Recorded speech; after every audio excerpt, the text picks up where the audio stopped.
Muchas gracias. Como te voy a hablar en español, aunque mis primeras palabras serán en francés, pour remercier le ministre Lajimi de la invitación y compartir con ustedes algunas de las reflexiones sobre este tema y que después de la intervención que acabo de escuchar, creo que me provoca algunas reflexiones más que no necesariamente las voy a cubrir. Yo quiero decir que me parece, uno, importante que se haya incorporado el tema de la seguridad global en la agenda de esta reunión.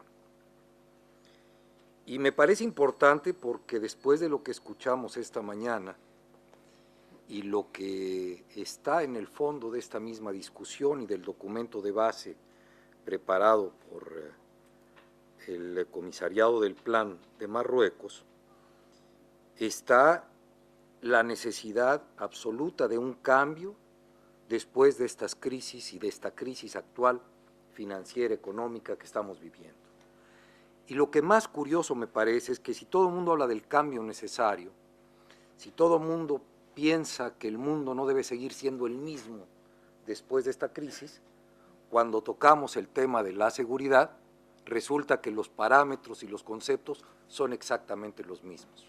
En esos no los vamos a tocar y vamos a seguir pensando como hemos pensado siempre, en estos términos estratégicos, en estos términos de estas divisiones que existen, y no enfrentar las realidades que se están planteando con la crisis.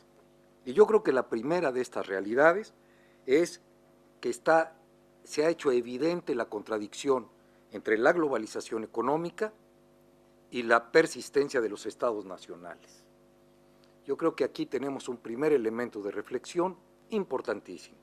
Si no puede ir de manera esquizofrénica el mundo, por un lado globalizando la economía, que nos acaba de pasar con esta crisis, y por el otro tener una visión estrictamente de Estado nacional. Y allí vienen parte de los problemas más serios y que afectan fundamentalmente los criterios y los conceptos con los que se trata el tema de la seguridad. A mí me parece que frente a estas situaciones, y en el caso del espacio atlántico, que a mí me ha hecho reflexionar mucho sobre el espacio del Pacífico, la cuenca del Pacífico, donde se han hecho avances de otra naturaleza, donde se ha intentado dejar atrás el concepto mismo de estados nacionales para conversar sobre estos temas y otros, y tratar de promover el comercio, la paz, el medio ambiente, etcétera, y donde incluso los estados que participan no se llaman estados. Allí se habla de economías, no se habla de estados, sino de economías. No hay, aunque se reúnen funcionarios y todo, pero se ha sobrepasado esta instancia del Estado Nacional de alguna manera.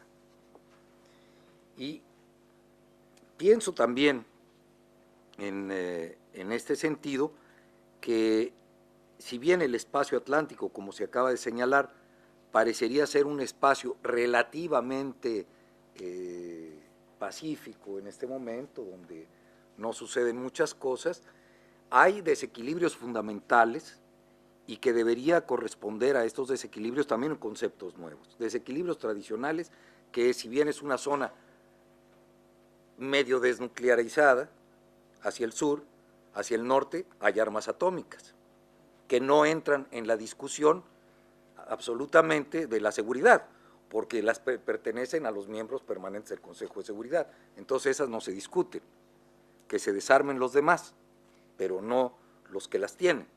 Entonces ese es un tema del Atlántico, porque está de ambos lados del Atlántico hay bombas atómicas, en el norte, en el sur no hay. En el sur está toda América Latina, que tiene un tratado de desnuclearización, el Tratado de Tlatelolco, y al cual se han unido todos los países de América Latina, incluyendo a Brasil, Argentina, etc. Creo que esto es otro tema bien importante, y que se habla de, hay falta de simetría, pero es más que falta de simetría, es decir, es mucho más grave, y que corresponde también a un tema que es, aunque se va a hablar allá abajo, pero es imposible no mencionarlo, el tema del desarrollo. y que desarrollo debe ser igual a la eliminación de la pobreza, no nada más al crecimiento económico. Y esto también se da hacia el norte, que a veces pensamos que la humanidad nada más es el norte, y ya usamos el concepto de humanidad, cuando el peligro es hacia el norte de sus establecimientos de desarrollo, de sus infraestructuras. Pero ¿qué pasa hacia el sur? ¿Y qué pasa hacia el sur de estos dos continentes importantísimos, África de un lado y del otro lado América Latina? Que aquí también en la mañana escuché y aprovecho el momento para hacer una pequeña nota sobre esto. El continente es América, y hay América Latina que empieza en el río Bravo, en el norte, y termina en la Patagonia. No nada más es América del Sur, y se les olvida a todos, perdónenme ustedes, que existe Centroamérica y que existe el Caribe, y que entre Centroamérica y el Caribe son más de 30 países, todavía con el concepto de estados nacionales, pero allí están y no hay que ignorarlos porque también tienen, aunque sean parte del Mediterráneo norteamericano, hay problemas allí y problemas serios, sobre todo del tipo de desarrollo.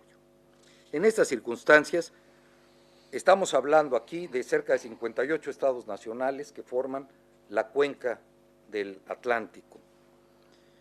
De estos 20 son africanos, 10 son europeos, 16 americanos continentales y 12 insulares, también del lado americano. Y de estos países, 32 son productores de petróleo con cerca de 30 millones de barriles diarios, lo que representa más o menos el 25% de la producción mundial de petróleo, y representan así mismo cerca del 20% de la población mundial. Es evidente que en los años que vienen el tema de los energéticos seguirá siendo uno de los temas estratégicos y de seguridad, parece clarísimo. Y el Golfo de Guinea es el que más está perfilándose como un sitio donde puede haber problemas de seguridad, ya que van a atacar además los temas. Cuando digo aquí seguridad, me refiero a la seguridad de los estados nacionales hegemónicos, y van a poner en peligro un poco su petróleo, sus abastecimientos de petróleo, y allí vamos a tener problemas segurísimos. El Golfo de Guinea me parece un lugar donde claramente habrá problemas, ya los hay y los seguirá habiendo.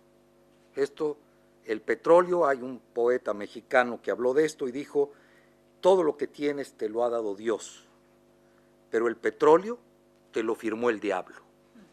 Y así parece ser el caso. Entonces, allí tenemos, pero una vez más tenemos que pensarlo de una manera distinta.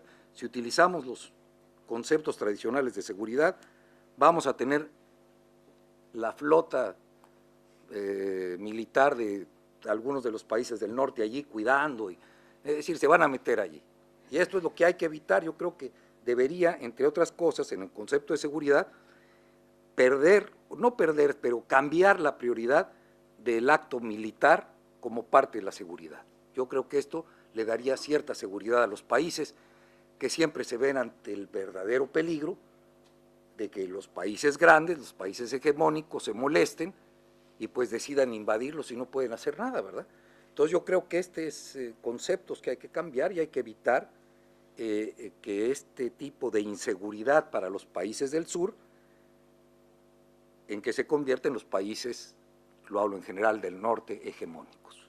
Esos son los verdaderos peligros de seguridad para la mayoría de los países que están allá abajo. Temas importantes en los que también debemos entenderlo como un tema de seguridad, pero también atacarlo de otra manera.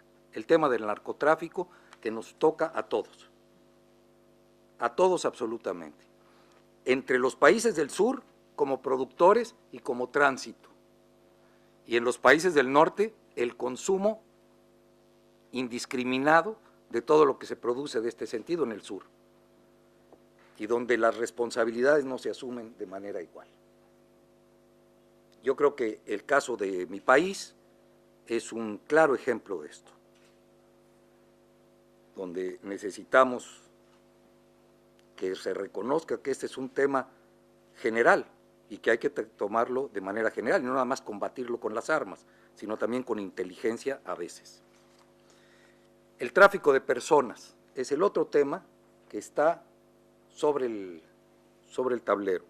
Tráfico de personas que va unido al tráfico de narcóticos y el trasiego de armas convencionales. Todos ellos están conectados entre el norte y el sur, y en el sur-sur. Tráfico de personas, aprovechando las migraciones enormes que se están produciendo del sur al norte por razones económicas, hay el trasiego de personas, se sigue traficando con personas, y esto es un tema de seguridad, y si no se entiende como un tema de seguridad vamos a tener un problema. Bueno, yo tengo que terminar con dos temas, en esto 1 minuto para cada uno de ellos. El tema del medio ambiente, sí, pero no se puede concebir en términos de seguridad que hay pulmones para toda la humanidad en el sur y nada más. Hay otras responsabilidades en el norte y no nada más pulmones en el sur. No es nada más Brasil, no es nada más los países africanos. Hay otras cosas que hay que tomar en cuenta. Sí es un tema, y es un tema de seguridad internacional, pero no puede ser nada más para beneficio de unos cuantos, tiene que ser para beneficio de todos. Y el último tema que toco, y que es el tema también de seguridad para el futuro, la pobreza. Hasta ahora se ha generado riqueza muchísima, pero también pobreza. La globalización ha generado pobreza, el desarrollo ha generado pobreza, y esta pobreza sí es un tema de seguridad, tanto para los estados nacionales como para el conjunto de la sociedad. Dejo en el tintero, por razones de tiempo, algunos comentarios sobre las estructuras actuales donde se discute la seguridad, Consejo de Seguridad de Naciones Unidas, la OTAN, etcétera, porque no tenemos mucho tiempo. Tal vez si hay algunas preguntas, será el momento de continuar sobre esto. Me detengo aquí, discúlpeme que me haya pasado 1 minuto, señor presidente.